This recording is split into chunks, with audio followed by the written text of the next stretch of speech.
Bear and Acadiana is Ollie Bear.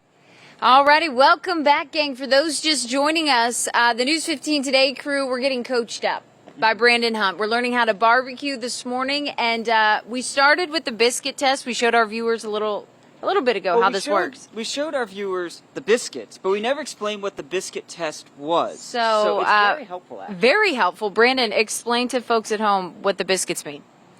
So we always talk about how to know your pit, how to learn your pit when you buy a new barbecue pit. Right. The biscuit test is a way to do that. You take a can of biscuits and you place those biscuits at each part of your cooking surface on your pit. Whichever biscuit cooks the fastest, that's where your hot zones are. Mm-hmm. So you'll know whenever you're cooking something for a long period of time, that is going to be your hot zone, so you can kind of stay clear of that, right, or at least move your food around. Well, and it's just helpful in general if you're cooking anything on your grill to know where those flare-ups will occur and stuff like that. So very helpful, and also extremely helpful. And you get a little snack. But no, I feel like that would eliminate a lot of problems for a lot of people. Kind of like the stove in your oven, knowing your hot spots. Before we even get into this, he even has disposable cutting boards. Like, if that doesn't say you're an official barbecuer, I don't know what does. But, okay, so what are we getting into now, Brandon? All right, so now we have some ribs here. These disposable cutting boards are a game changer.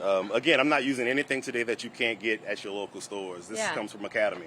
So we're actually going to get some ribs seasoned up, and we're going to get them on the pit, and get them going. Exciting stuff here. Al Aber, thank you for this. So, I have a quick question. Love it. Hot zone. Does the hot zone change from barbecue to barbecue, depending on where the coals are? It does. So it as you noticed earlier, I dumped the coals directly in the middle of my pit, but I also have a diffuser plate in there. So on that particular pit, my hot zones are going to be towards the edge of my pit. The middle is where I usually like. That's my sweet spot. That's where I like to cook everything. Really is an art, though. I tell you what. I feel like that would be a good food truck. Oh, okay. Oh, it could be. No, I agree.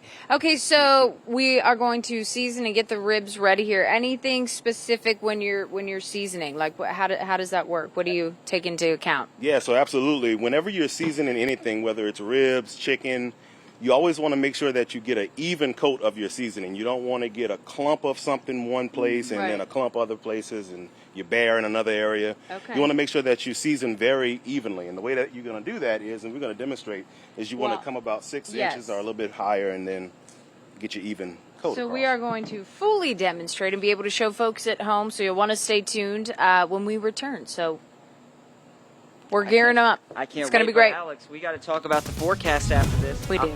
I'll have the latest on some hot weather and also some rain chances coming up.